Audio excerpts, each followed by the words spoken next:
¿Qué tal, mis queridos amigos? Bienvenidos a un nuevo viaje en el cascarón de nuez. Es posible que pienses, según vas viendo este vídeo, que la progresión que vamos a hacer de contenido es un tanto exagerada, dramática, o que se me ha ido un poco la pinza directamente. ¿Qué tiene que ver el paracetamol con Charles de Gaulle, con la política de los Estados Unidos de América y con tantas otras cosas que van a aparecer en este vídeo de una manera más o menos organizada, espero? Pero la cuestión es que en muchas ocasiones son esos pequeños síntomas, esas pequeñas señales o alertas pequeñas a las que no les damos mucha importancia, lo que nos están contando una verdad más profunda y sobre todo, paradójicamente, una verdad que si no se atiende acaba provocando unas grietas o unas roturas en el sistema que sí que pueden ser verdaderamente dolorosas. Y por eso en este vídeo vamos a comenzar por esa crisis de los medicamentos que estamos viviendo supuestamente según los medios de comunicación de masas. Vamos a ver cuál es su alcance, vamos a ver cuáles son las consecuencias últimas de esta crisis y cuáles son todas las señales, desgraciadamente negativas,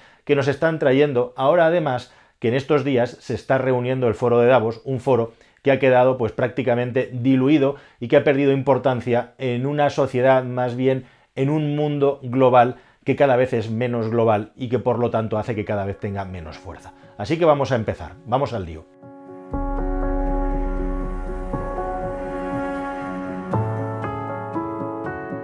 Bueno, actualmente, según las autoridades sanitarias, hay aproximadamente unos 600-620 medicamentos de los que hay escasez. Si tenemos en cuenta que en España se venden aproximadamente unos 15.000 principios activos que se venden en forma de producto duplicando esa cifra, unas 30.000 presentaciones distintas, estamos hablando de una cifra realmente modesta de medicamentos. Pero hay que tener en cuenta también de que además de que hemos vivido unos picos de demanda muy importantes en las últimas semanas, en el año 21 hubo aproximadamente unas 2.000 alertas de escasez de medicamentos, mientras que en el año 22 ha habido cerca de 3.000, lo cual es un aumento bastante importante y significativo. Y lo cierto es que a la hora de hablar de medicamentos como de tantas otras cosas, cuando te pones a indagar y te pones a investigar, te puedes encontrar varios motivos, algunos bastante llamativos, que hablan también mucho de la sociedad en la que vivimos, pero también cosas que coinciden con otros asuntos que han sucedido y que hemos hablado ampliamente aquí, como por ejemplo la escasez de las mascarillas cuando explotó en nuestras narices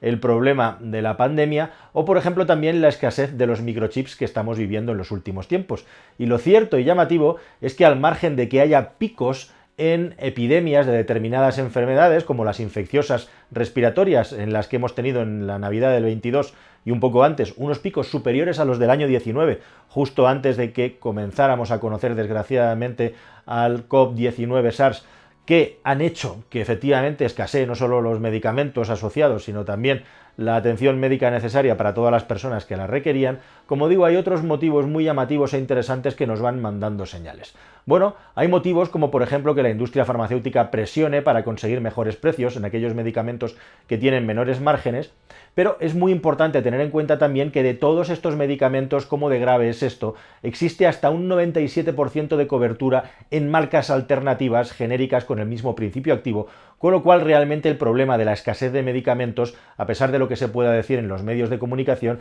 que la puede haber, no es ahora mismo un asunto grave ni un asunto especialmente preocupante a corto plazo, pero sí a largo plazo. Existen otras cosas también paradójicas en la sociedad en la que vivimos que hablan mucho de esta sociedad de la abundancia y en la que teóricamente cada vez las cosas son más económicas, o por lo menos, no sé si más económicas, no hablo por supuesto de la vivienda, del automóvil, sino de lo que las cosas que podemos consumir y de las cosas a las que podemos acceder hoy en día, en una sociedad en la que cada vez consumimos a la vez más ansiolíticos, hay más frustración y peor atención primaria. De hecho, en España los ansiolíticos son el lugar donde más se recetan de toda Europa, hasta en 85 países, yéndonos más allá de la Unión Europea. Un estudio demostró que España es el país que más ansiolíticos consume. ¿Cómo es eso? Siendo como somos teóricamente el país de la alegría, el país de la fiesta, el país de la libertad. ¿Que suceda esto? Bueno, pues hay varios motivos profundos que no son objeto de este vídeo, pero también para reflexionar que uno de los medicamentos que escasea y que no para de crecer en las prescripciones médicas es precisamente los ansiolíticos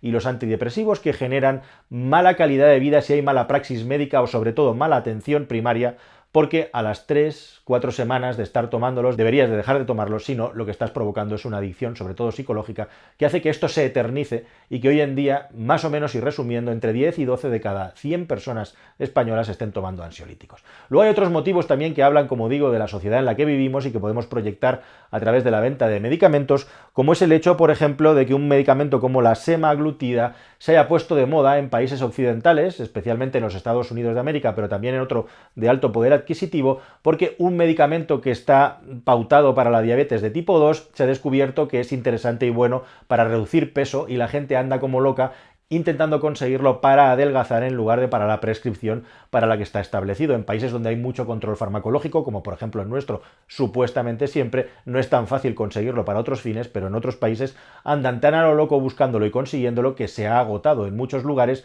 haciendo que se cree un problema para las personas que lo necesitan realmente para su salud. Y luego hay otros problemas, como digo, relacionados con la industria o incluso con el aprovisionamiento de materias primas. Esto es increíble, es decir, algunos medicamentos no han llegado a las farmacias porque falta el envase, falta el aluminio para envasarlos o falta el papel, algo que parece de ciencia ficción, pero que durante la pandemia ha generado tantísima demanda por el comercio online que se nutre de papel para embalar todos los productos que nos llegan a nuestra casa, que también ha habido escasez de medicamentos por eso. ¿Os suena? La crisis de las materias primas, también la crisis de la distribución, la crisis de conseguir los principios activos, los ingredientes para poder producir estos medicamentos y sobre todo y para acabar, la crisis de la concentración de los lugares donde se producen estos medicamentos y la concentración específica fuera de Occidente, fuera de la Unión Europea, de algunos de estos principios activos. Esto hace que si hay cualquier tipo de problema técnico, por ejemplo, una contaminación del producto o un fallo técnico en un producto, por ejemplo, radiológico,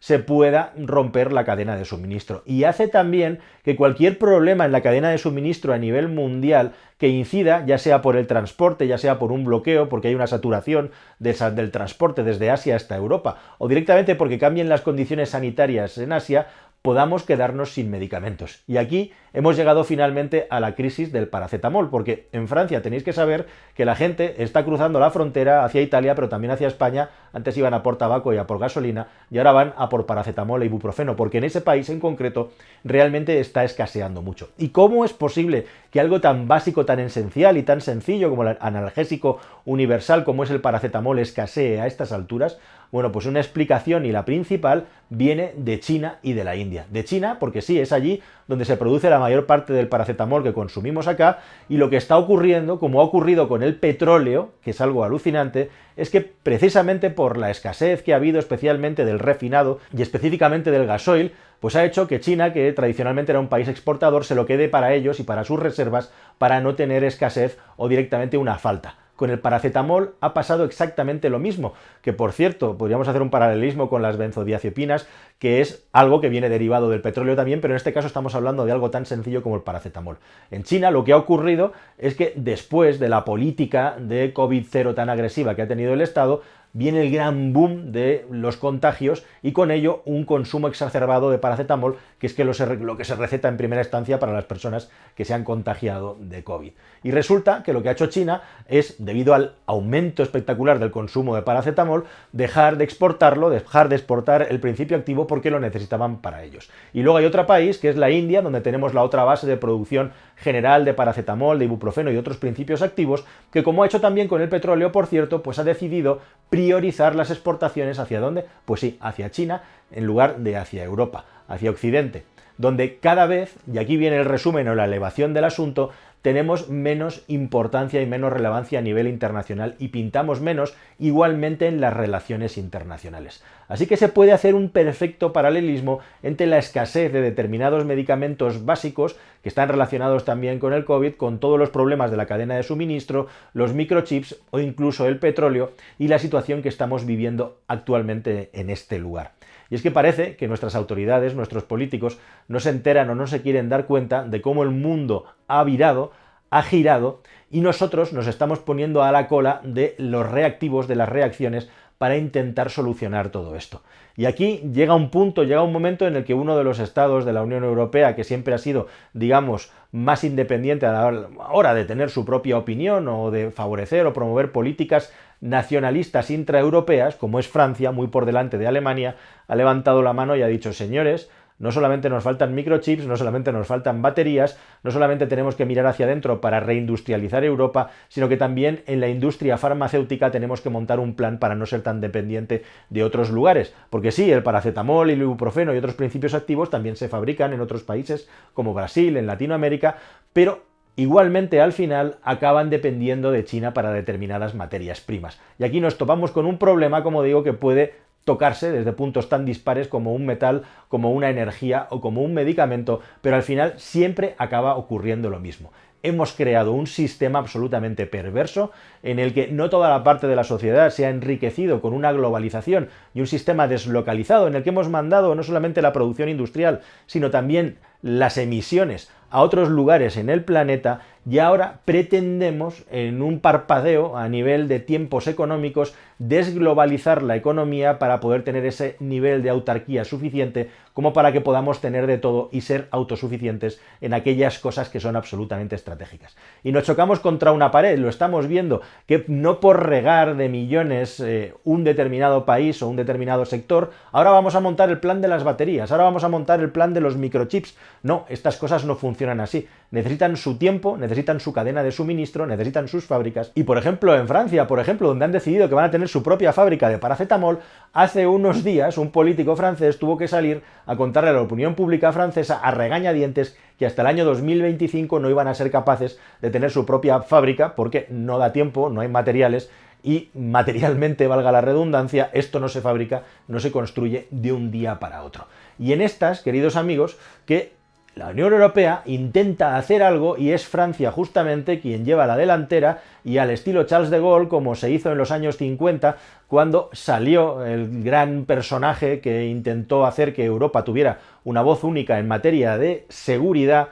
y promover que en Europa tuviera su propia seguridad potente, podríamos decir. Ahora es Francia la que intenta, parece que en vano, hacer que Europa despierte e intente tener sus propios planes para poder vivir en un mundo en el futuro que parece que se está desglobalizando, mientras Estados Unidos y China pelean por las alturas como si estuviéramos asistiendo a una versión política de la bola de dragón, cuando los dos superpersonajes luchaban y los seres humanos los veíamos desde aquí abajo, desde la Tierra. Y Estados Unidos se saca de la chistera su IRA, que no es una organización terrorista, sino su plan de reacción contra la inflación, que lo que busca justamente es, a través de un gran regado de dinero público que pasa a los 400.000 millones de dólares, se dice pronto, ahora que los tipos de interés están creciendo y por lo tanto el dinero ha dejado de fluir tan alegremente por el crédito, seguir reactivando la economía de los Estados Unidos con unos preceptos verdes muy específicos, mientras que la Unión Europea hace algo muy parecido. Al final no es tan diferente,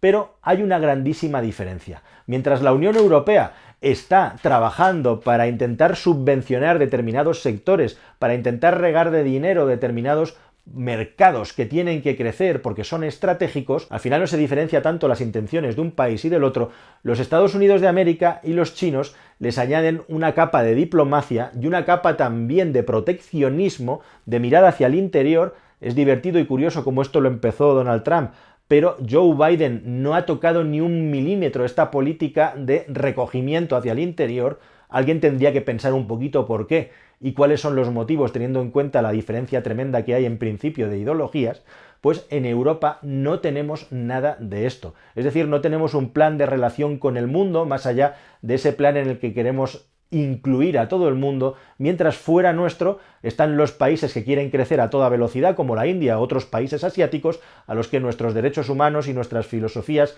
proclima les importan un pimiento en la realidad, y mientras tanto los Estados Unidos tomando medidas proteccionistas que se llevan por delante lo que sea con tal de protegerse ante el gigantesco crecimiento chino. Y por si esto fuera poco, existe un segundo punto de dolor muy importante en el que en la sociedad europea enferma y en decadencia no somos capaces de mejorar o superar, que es la velocidad a la hora de tomar decisiones. Se habla mucho, se hacen muchos proyectos, se pone mucho dinero, pero ni a la hora de ejecutarlo, ni a la hora de hacerlo realidad, ni tampoco a la hora de hacerlo realidad a una velocidad que al menos nos ponga a la altura de nuestros dos grandes competidores, damos la talla. Así que, queridos amigos, la escasez del polvo del paracetamol, del analgésico, que cada vez consumimos de manera más compulsiva, que cada vez nos hace llegar a nuevos umbrales inferiores del dolor, en una sociedad que necesita estar constantemente tomando cosas en una parte muy importante, simple y llanamente porque no es capaz de procesar lo que le ocurre, nos vamos yendo a pique, nos vamos yendo al garete, poco a poco nos vamos hundiendo